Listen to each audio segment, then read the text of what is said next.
Welcome to Educate. Today's question is convert 329.54 to hexadecimal. Option A 149.8A3D70A. Option B 219.8A3D70A.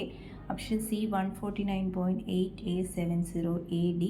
Option D 219.8A70AD.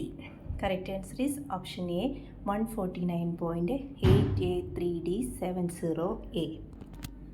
ഇതിൽ നമുക്ക് integer പാർട്സും decimal പാർട്ടും ഉണ്ട്, അല്ലെങ്കിൽ fractional പാർട്ടും ഉണ്ട്. അപ്പോൾ നമുക്ക് ആദ്യം ഇൻറ്റീജർ പാർട്സിനെ നമ്മൾ 16 ഡിവൈഡ് ബൈ 16 ചെയ്യും. അപ്പോൾ നമുക്ക് കോഷ്യൻറ്റും റിമൈൻഡറും കിട്ടും. ഈ കോഷ്യൻറ്റിനെ വീണ്ടും നമ്മൾ 16 കൊണ്ട് ഡിവൈഡ് ചെയ്ത് അപ്പോൾ കിട്ടുന്ന കോഷ്യൻറ്റും റിമൈൻഡറും മാർക്ക് ചെയ്യുക. ഈ പ്രോസസ്സ് നമ്മൾ കോഷ്യൻ്റ് 0 കിട്ടുന്നത് വരെ കണ്ടിന്യൂ ചെയ്യുക. അപ്പോൾ ഓരോ തവണ കിട്ടുന്ന റിമൈൻഡേഴ്സും എഴുതി വയ്ക്കുക.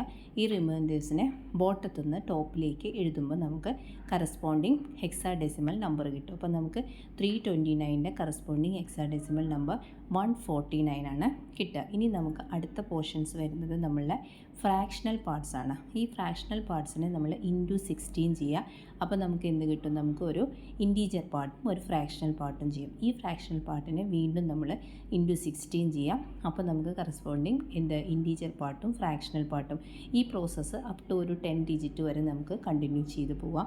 അപ്പോൾ കിട്ടുന്ന നമ്മളെ ഏത് പാർട്സാണ് നമുക്ക് അതിൻ്റെ ഇൻറ്റീജർ പാർട്സിനെ നമ്മൾ നോട്ട് ചെയ്ത് വയ്ക്കുക. അതിന് കറസ്പോണ്ടിങ് ആയിട്ടുള്ള ഹെക്സാഡെസിമൽ ഡിജിറ്റ് എഴുതിയാൽ നമുക്ക് കറസ്പോണ്ടിങ് ഹെക്സാഡെസിമൽ നമ്പർ കിട്ടും. അപ്പോൾ ഇവിടെ എക്സാമ്പിളിൽ ആദ്യം നമ്മൾ 0.54 ഇൻറ്റു 16 ചെയ്യുമ്പോൾ നമുക്ക് 8 പ്ലസ് 0.64 വരും.